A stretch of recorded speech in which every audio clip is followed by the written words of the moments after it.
A paz do nosso Senhor Jesus Cristo.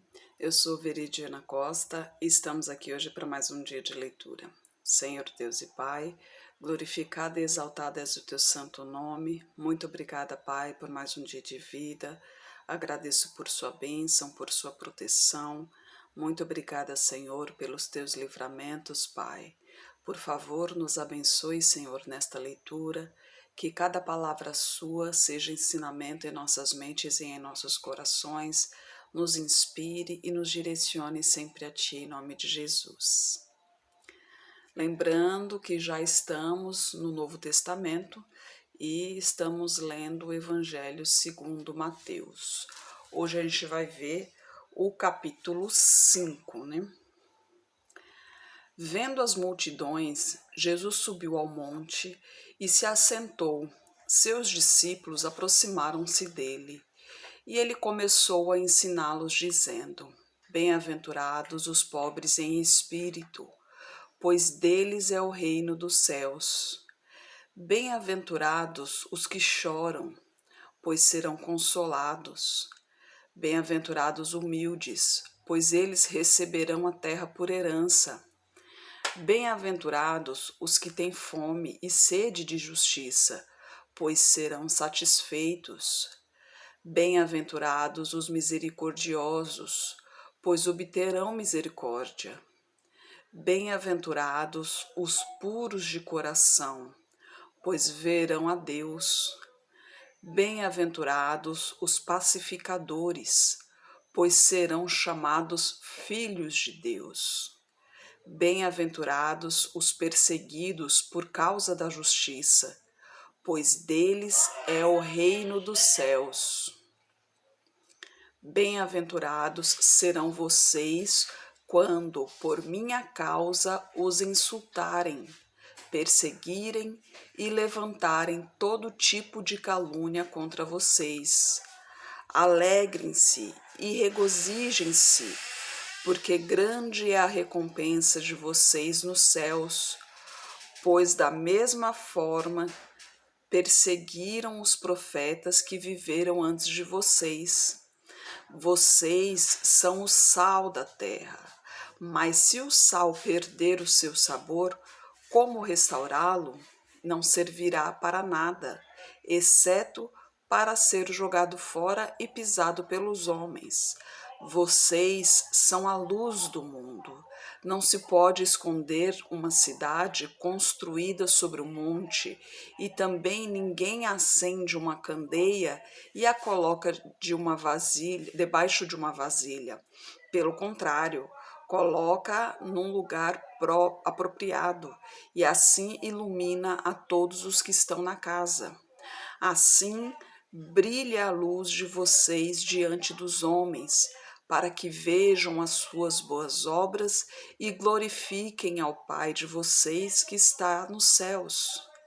Não pensem que vim abolir a lei ou os profetas. Não vim abolir, mas cumprir. Digo-lhes a verdade: enquanto existirem céus e terra, de forma alguma desaparecerá da lei a menor letra ou o menor traço, até que tudo se cumpra. Todo aquele que desobedecer a um desses mandamentos, ainda que dos menores, e ensinar os outros a fazerem o mesmo, será chamado menor no reino dos céus. Mas todo aquele que praticar e ensinar estes mandamentos será chamado grande no reino dos céus. Pois eu lhes digo que se a justiça de vocês não for muito superior à dos fariseus e mestres da lei, de modo nenhum entrarão no reino dos céus. Vocês ouviram o que foi dito aos seus antepassados: não matarás, e quem matar estará sujeito ao julgamento. Mas eu lhes digo que qualquer que se irar contra seu irmão estará sujeito a julgamento. Também qualquer que disser a seu irmão racá será levado ao tribunal. E qualquer que disser louco, corre o risco de ir para o fogo do inferno. Portanto, se você estiver apresentando sua oferta diante do altar e ali se lembrar de que seu irmão tem algo contra você, deixe sua oferta ali diante do altar e vá primeiro reconciliar-se com o seu irmão. Depois, volte e apresente sua oferta. Entre em acordo depressa com o seu adversário que pretende levá-lo ao tribunal. Faça isso enquanto ainda estiver com ele a caminho, pois caso contrário, ele poderá entregá-lo ao juiz e o juiz ao guarda, e você poderá ser jogado na prisão. Eu lhe garanto que você não sairá de lá enquanto não pagar o último centavo. Vocês ouviram o que foi dito: não adulterarás. Mas eu lhes digo: qualquer que olhar para uma mulher para desejá-la, já cometeu adultério com ela no seu coração. Se o seu olho direito o fizer pecar, arranque-o e lance-o fora. É melhor perder uma parte do seu corpo do que ser todo ele lançado no inferno. E se a sua mão direita o fizer pecar, corte-a e lance-a fora. É melhor perder uma parte do seu corpo do que ir todo ele para o inferno. Foi dito: aquele que se divorciar de sua mulher deverá dar-lhe certidão de divórcio. Mas eu lhes digo que todo aquele que se divorciar de sua mulher, exceto por imoralidade sexual, faz que ela se torne adúltera. E quem se casar com a mulher divorciada estará cometendo adultério. Vocês também ouviram o que foi dito aos seus antepassados: não jure falsamente, mas cumpra os juramentos que você fez diante do Senhor. Mas eu lhe digo: não jurem de forma alguma, nem pelo céu, porque é o trono de Deus, nem pela terra, porque é o estrado de seus pés, nem por Jerusalém, porque é a cidade do grande rei. E não jure pela sua cabeça, pois você não pode tornar branco ou preto nenhum fio de cabelo. Seja o seu sim, sim, e o seu não, não. O que passar disso vem do maligno. Vocês ouviram o que foi dito: olho por olho e dente por dente. Mas eu lhe digo: não resistam ao perverso. Se alguém o ferir na face direita, ofereça-lhe também a outra. E se alguém quiser processá-lo e tirar-lhe a túnica, deixe que leve também a capa. Se alguém o forçar a caminhar com ele 1 milha, vá com ele 2. Dê a quem lhe pede e não volte as costas àquele que deseja pedir-lhe algo emprestado.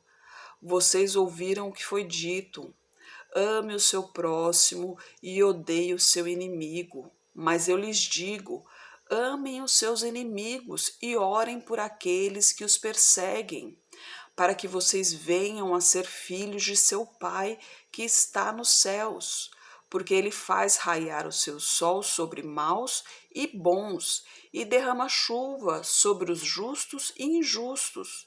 Se vocês amarem aqueles que os amam, que recompensa receberão? Até os publicanos fazem isso. E se vocês saudarem apenas os seus irmãos, o que estarão fazendo a mais? Até os pagãos fazem isso. Portanto, sejam perfeitos, como perfeito é o Pai Celestial de vocês, né? E aqui são as próprias palavras de Jesus Cristo, né?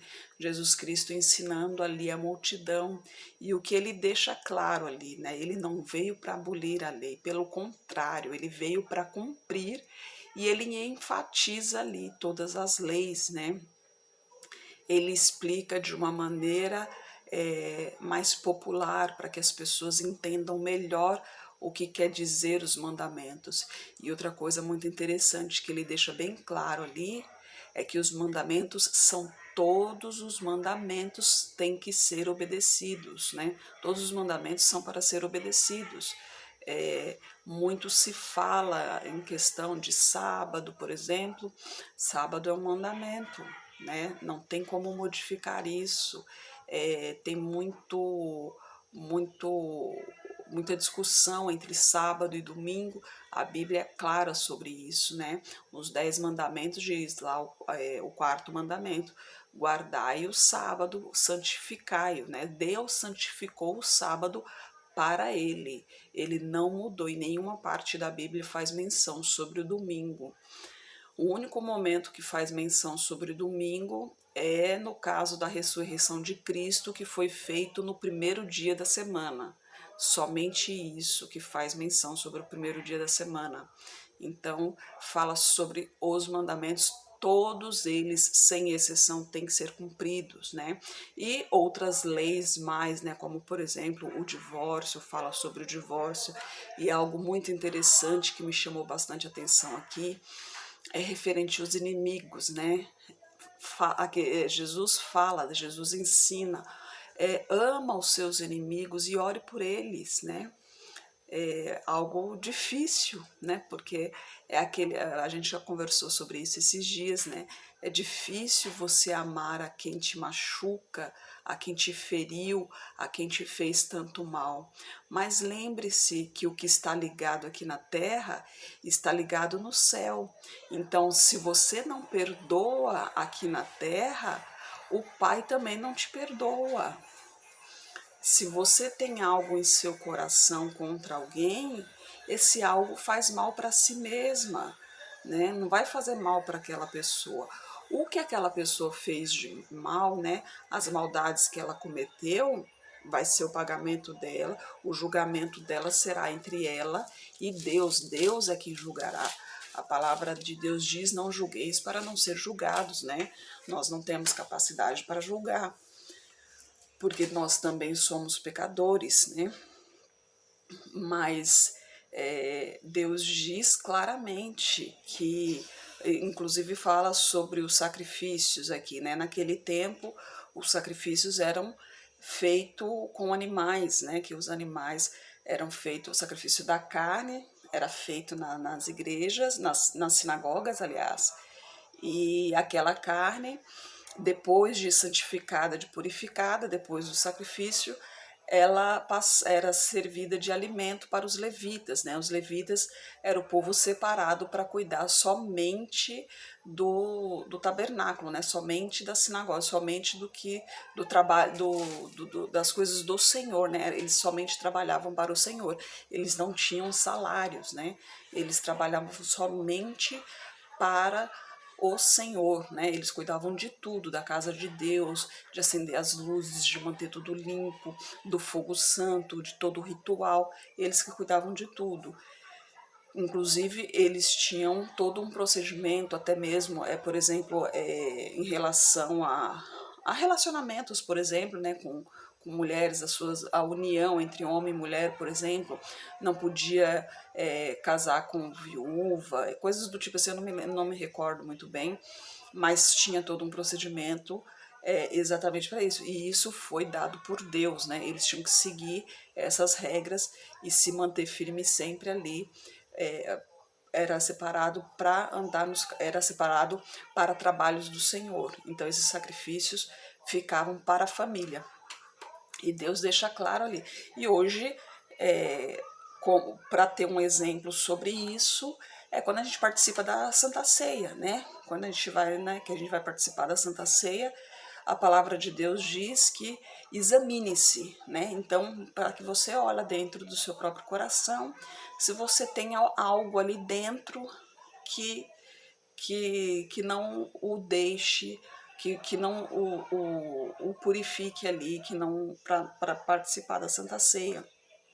Porque se você tem algo ali dentro de si que está te corroendo, que está uma mágoa, um rancor, alguma coisa, então, porque a palavra de Deus diz que se você tomar a Santa Ceia indignamente, o efeito é completamente inverso, ela vai para o teu mal, né?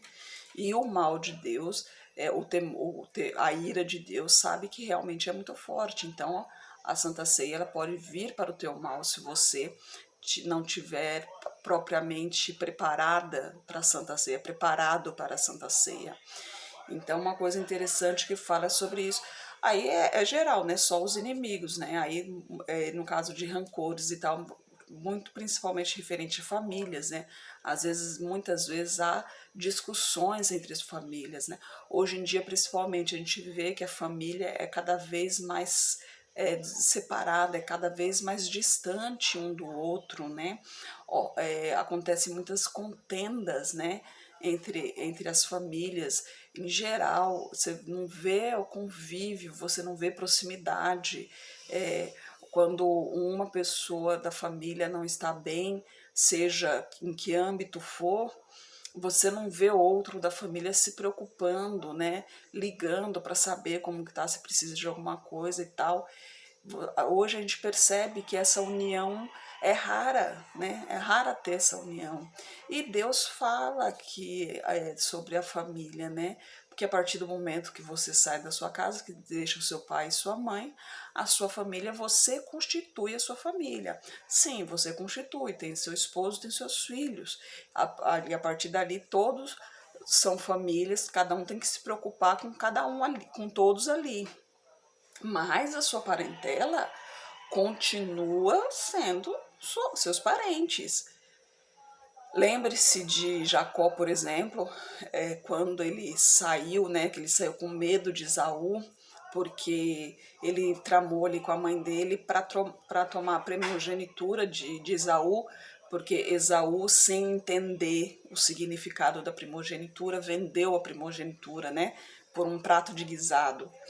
Então ele ficou com medo e foi para a família aliás, foi para a sua parentela lá. E ele foi super bem recebido, ficou durante anos lá na casa de Absalão, acho que era primo.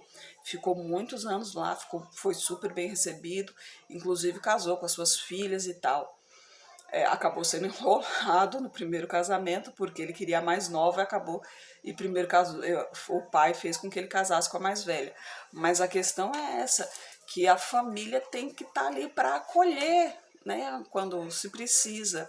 E hoje em dia o que a gente mais vê é ao contrário, né? Quando a gente mais precisa, é quando a família se afasta mais. E isso acaba nos magoando muito.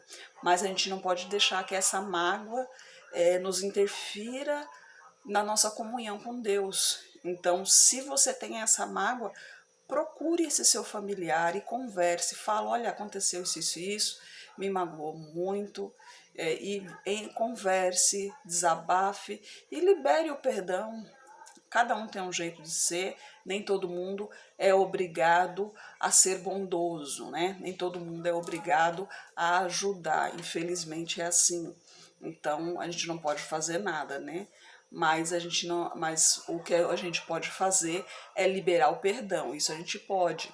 E quando a gente mesmo não tem essa força, a gente pede para Deus para que Ele nos ajude a liberar o perdão, porque quando a gente libera o perdão, Deus também nos perdoa, né? Deus também nos perdoa do pecado.